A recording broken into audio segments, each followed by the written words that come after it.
There is a very famous Chinese proverb, "May you live in interesting times," and I assure you, these are interesting times indeed.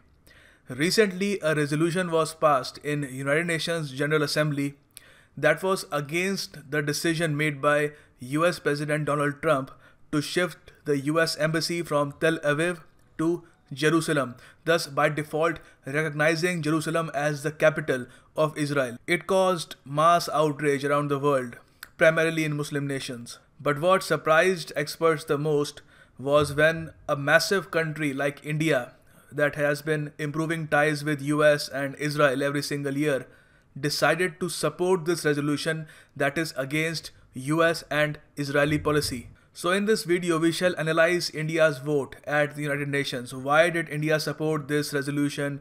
What could be the reason behind it? And actually, there are a lot of interesting questions to be discussed. First of all, we will talk about Jerusalem's history, and then I will tell you why India voted against US and Israel on Jerusalem at the United Nations. Then we shall also discuss what is the global opinion on Jerusalem right now. And then we shall also discuss what is the opinion of Organization of Islamic Cooperation, OIC. And a lot to be discussed. Let's start. And if you guys are studying for any exam, StudyIQ is with you. StudyIQ gives you the luxury of studying from home. We have various courses available for SSC exam, bank exams, UPSC exams as well. And CLAT, DSSB, you name it, we have it. You can find various courses on StudyIQ.com. Visit this website, check out the demo lectures and purchase the course that will help you reach your goal. You can call these numbers as well. And we have recently launched our SSC CGL and CHSL test series. Make sure to enroll in that if you are serious about your SSC exams. This test series will help you a lot. Now, what is the history? Where did this story begin? Well, this gentleman over here, the 45th President of the United States, Donald J. Trump, he decided that the US Embassy shall be shifted from Tel Aviv. Tel Aviv is a beautiful city in Israel, and the embassy shall be shifted from Tel Aviv to the city of Jerusalem. Now, let me tell you that Israel considers Jerusalem its capital, whereas the rest of the world disagrees. And it has been this way for a very long time now, because Jerusalem is a disputed territory. Because look, Jerusalem itself is divided between Israel and the Palestinian Authority according to the United Nations, although in reality the Israeli Authority administers the entire Jerusalem territory. So the Palestinian Authority stakes claim to the eastern side of Jerusalem, and they say that the western side of Jerusalem belongs to Israel. They can have it as their capital. Actually, the Palestinian authorities have even agreed to a solution where Jerusalem becomes a city under United Nations, where it does not belong to either Israel or Palestine. But Israel is quite obsessive about Jerusalem. I think obsessive is the correct word. Israel wants the entire Jerusalem for itself. Now, since the rest of the world does not recognize Jerusalem as Israel's capital, that has not hampered Israel's ambitions and its continuous efforts to make sure that Jerusalem does indeed get recognized as Israel's rightful capital. In order to do that, Israel has stationed all of its important government buildings here, like the Parliament, the Supreme Court. All the important government buildings of Israel are in Jerusalem, not in Tel Aviv. But since the rest of the world doesn't really recognize Jerusalem as Israel's capital, what they have done is they have decided to station all of their important embassies in Tel Aviv, so that it does not cause any further dispute. Now, of course, it will be in the interest of Israel if some of the countries shifted their embassies from Tel Aviv to Jerusalem, because by doing so, by default, they will be recognizing Jerusalem as Israel's rightful capital, and it will give legitimate weight to Israel's claim that the entire city of Jerusalem is indeed a Israeli territory. So since the creation of Israel in 1948, the status quo has pretty much been the same. Every country around the world stationed its embassy in Tel Aviv to stay away from dispute, to make sure that Jerusalem does not become an issue to infuriate communities around the world. But this guy here decided that enough is enough. Now United States shall shift its embassy from Tel Aviv to Jerusalem, thus giving legitimate weight to Israel's claims that Jerusalem is Israeli territory. And of course, this angered Islamic countries around the world. Well, not just Islamic countries, even countries like France, Germany, that don't really have a state religion, nor do they have an Islamic majority yet. Even they were concerned about this decision because they knew that extremist organizations will take advantage of this decision by US, and they will try to spread their hateful propaganda, and we might see the rise of another ISIS or Al-Qaeda because of this. Now, some of you might be asking, but why is Jerusalem such an important issue? Why are so many communities so passionate about it? Why sentiments go wild when it comes to Jerusalem? What's so special about the city? Let's find that out. Now, Jerusalem is a very holy city for all the three Abrahamic religions. By Abrahamic religions, I'm talking about Islam, Christianity, and Judaism. Now, in Islam, it is believed that Prophet Muhammad traveled from Mecca to Jerusalem, and it was the holy city of Jerusalem where he prayed to Allah, and then he ascended to heaven. Alright, he was taken to heaven from there, and it's not as if he stayed in heaven forever. In heaven, he got enlightened, he learned about a lot of things about the purpose, and then he came back down to earth, did his noble deeds, carried on with his work. And so Jerusalem becomes a very holy place because of this certain incident, and that is why the Al-Aqsa Mosque, that is located in Jerusalem, is considered a very important holy site. And of course, the Dome of Rock. These two important holy sites in Islam are considered the third most important after Mecca and Medina, and of course they attract Muslim pilgrims from around the world. Now, in Christianity, Jerusalem has a very important place. It is believed in the Christian faith that Jerusalem is the place where Jesus Christ was brought as a child. According to the Gospel, Jesus preached and healed in Jerusalem. It is believed that there were many, people who were in pain. If there was any person who was in pain, who was hurt, who was sick, Jesus used to heal that person. There are many famous stories like that. And for Christians, it is the place where Jesus walked. He stayed there for a very long time. He preached in Jerusalem. He ate his last supper. You must have seen that famous painting by Leonardo da Vinci, The Last Supper, where Jesus is having dinner with all of his close aides, including Judas, who later on betrays Jesus. And it was in Jerusalem where Jesus was captured and crucified. Now you understand how important Jerusalem is for Christians. And not just that, after the crucifixion, Jesus was resurrected in Jerusalem, and then he ascended to heaven. So Jerusalem is the place of the Church of the Holy Sepulchre. It is a church built around Jesus Christ's tomb, and you don't need me to tell you how important Jesus Christ is in the Christian faith. And there's a very interesting fact that you probably don't know about the Church of Holy Sepulchre, one of the holiest church for Christians around the world. The keys of this church are with a Muslim family, and they have been with them for 800 years now. It is believed that the Crusaders could not decide that which sect of Christianity should keep the keys. Should it belong to Mormons or Orthodox Christians or Protestants or someone else? So in the end, they just gave the keys to a Muslim family. It's a very interesting fact. And now you can understand why Jerusalem is so important for Christians and as well as Muslims. Now we studied about these two religions. Now let's study about Judaism. Why is Jerusalem so important for Jews? Now, for the Jewish religion, Jerusalem is considered to be the place where the two Jewish temples were built, where King Saul and David, others after them, led their ancient kingdom up till 2000 years ago. For a very long time, it is believed that the Jews held Jerusalem. So Judaism has only one holy site, the place where these two temples were built, whereas Christianity has a Vatican, the Islamic faith has Mecca and Medina, but for Jews they only have Jerusalem. So history tells us that in Jerusalem two temples were built.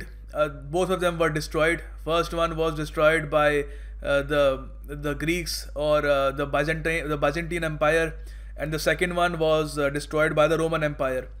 And now only one wall remains in Jerusalem of that temple. It is called the Wailing Wall, and Jews from around the world go to that wall. They place their hand on that wall and they cry, they mourn, because they are crying that such a beautiful temple that their ancestors had built, it has been destroyed and now only a wall remains. So now you understand that Jerusalem is a very important city for all these three Abrahamic religions, and any decision that pertains to Jerusalem, where it will be located, who will it belong to, it just makes people sentimental and it makes people emotional around the world. And you will find Muslims in Bangladesh, Myanmar, all parts of the world very passionate about Jerusalem. The same about Jews, whether a religious Jewish person is living in US or UK or wherever, if that person is religious, then obviously he will feel very strongly about Jerusalem, because this is the holiest site in their religion. Christians as well, since Jesus Christ was crucified there, for them Jerusalem is a very holy city, and they want it under their occupation, or perhaps under the occupation of a state that is considered more pro-Christian. So this is why Jerusalem is so important. Now have a look at this map. This map is of the old city inside Jerusalem. Alright, so Jerusalem is a reasonably big city, and inside Jerusalem there is a place called the Old City, and this is the holiest place for all the three Abrahamic religions. You can see it has a Christian quarter. This blue part is a Christian quarter. This pink part is the Muslim part, the Muslim quarter. Alright, and of course it extends all the way here. This is the Dome of Rock, and then of course this is the Wailing Wall. Alright, and this the yellow portion here, this is considered the Jewish quarter. So this is a photo of Jerusalem. This is the Dome of Rock. This is the place where Muslims worship. This is very holy for Muslims.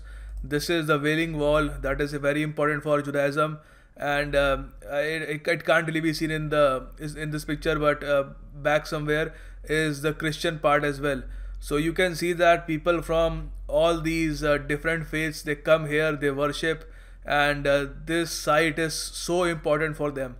So now you sort of understand why Jerusalem is so important. And now suddenly, now that Donald Trump has decided that US will officially try to make sure that Jerusalem shall become the official capital of Israel, it has infuriated Muslim nations from around the world, because suddenly they feel that the status quo is being changed, because it was decided a very long time ago that Jerusalem shall be a disputed area between Palestine and Israel.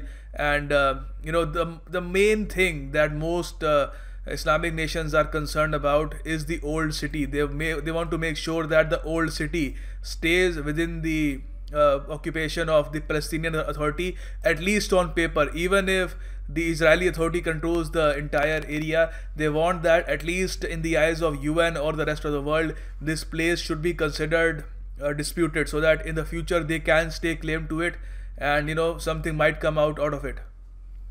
Now as soon as this decision was taken, a lot of Western nations, including major NATO members, they understood the fact that this decision can ignite sentiments around the world, and it could also destabilize the entire region. So a resolution was brought in the United Nations Security Council that was against the US decision to shift its embassy to Jerusalem, and thus by default recognizing Jerusalem as Israel's capital. So a resolution was brought in the Security Council, and all the five permanent members, as you probably know, are China, France, Russia, UK and US, and all the other 10 temporary members, non-permanent members, they voted on the resolution. And since US has the veto power, it vetoed this resolution, thus making it null and void. Now after the Security Council resolution failed, it was blocked by the US veto. The countries decided to go to the United Nations General Assembly and have a resolution there, a non-binding resolution. Now United Nations General Assembly has a certain provision where countries can have an emergency special session if they want to, if they think that world peace is in danger and all the countries around the world must unite, and this was done so. So far in the history of UN since 1945, only 10 times this emergency session has been called, and of course this was the 10th time when when Turkey and Yemen called for this emergency special session, and this session was called, and a resolution was presented, and this resolution sort of condemned, and it was against the US decision to shift its embassy, and it also appealed to the entire world to not shift its embassy from Tel Aviv to Jerusalem, because of course the Islamic nations were fearful of the fact that now that US has done it, perhaps other countries might follow suit, and soon 10 to 20 countries might recognize Jerusalem as Israel's rightful capital, thus legitimizing Israel's claim on the entire city. And of course that will mean that the important Islamic sites will now belong to the nation of Israel. That's something that most Islamic countries were not okay with. So this resolution was presented, and it passed with an overwhelming majority. So this resolution was passed with an overwhelming 128 votes, and major countries like France, China, Russia supported this resolution. Thus they believed that it will be a wise decision by the rest of the world to not shift its capital from Tel Aviv to Jerusalem, and it basically damaged United States reputation to be a mediator in the Middle East. Now pretty much the entire world believed that the US doesn't really know what it is doing, and the steps taken by the US will just worsen the situation rather than making things better. So 128 countries voted in favor of this resolution, and US was pretty much isolated, as only 9 votes were cast in US and Israel's favor, and of course out of those 9 votes, 2 votes were of US and Israel itself. Now the interesting thing here was India, of all the countries, decided to support this resolution. India had the option of abstaining. By abstaining, it means that India neither supports or neither, it sort of rejects this resolution. It just wants to stay away from it. And perhaps this was an option India could have considered, because Bhutan was among the 35 countries that abstained. Canada abstained, Australia abstained, Mexico abstained. And since India has been, developing close relations with US and Israel, it was expected that India would at least abstain from this resolution. Now, why did India go against the Palestinian cause? Well, first of all, since the birth of Israel in 1948 and later its recognition as a UN member, Jerusalem has been a dispute between Tel Aviv and the Palestinian National Authority, and India recognizes this dispute. In 1967 war, Israel had control over Western Jerusalem, while eastern part was under the Jordanian rule. During the war, Israel captured the eastern city of Jerusalem. They captured the old city as well. But the OIC and the Palestinian National Authority, they declared East Jerusalem as the capital of Palestine. Alright, even though it is administered by the Israelis. The Palestinian National Authority is pretty much ready, as I told you earlier, to forfeit its claim if Jerusalem is declared an open city for every country in the world. Therefore, it should be shared between Israel and Palestine. But Israel doesn't really want that. Israel wants the occupation of total Jerusalem. Now, India has always maintained that it believes that the eastern side belongs to Palestine and the western side belongs to Israel. So this has been India's policy for a very long time. Now, what could be the reason behind it? Well, the reason is very simple. India has major trade relations with over 50 countries of the OIC, and they are major countries. India imports oil and natural gas from them as well. They are Saudi Arabia, Iran, Qatar, UAE. All these countries are major trade partners for India. A lot of Indians go there to work, and so basically, in a nutshell, if you want to hear, India chose to keep its economic priorities above its defense priorities. Of course, it would have been wise from a defense perspective to support Israel, but in the long run, India probably needs all that oil and natural gas. Now, what is the result of this resolution? Well, since it is not a legally binding resolution, it does not mean that since India has supported this resolution right now, and if India decides to shift its embassy from Tel Aviv to Jerusalem later on, India will be punished, or sanctions will be imposed because India went against the resolution. Nothing like that. This is just a verbal support, a verbal declaration that we shall keep the embassy in Tel Aviv for the time being, and Jerusalem is indeed a disputed area between Israel and Palestine. So it's not as if this resolution will change things a lot. Most probably a few countries perhaps that are under the influence of Israel and US, they might shift their embassy from Tel Aviv to Jerusalem. Only time will tell. I'm just saying perhaps. Maybe they won't, but the major countries definitely will not do anything like that for the time being. France has openly declared that it has absolutely no intentions of shifting its embassy to Jerusalem. Neither does China, nor does Russia, nor does UK. So since all these major countries won't do anything, so I think the status quo shall be maintained when it comes to Jerusalem.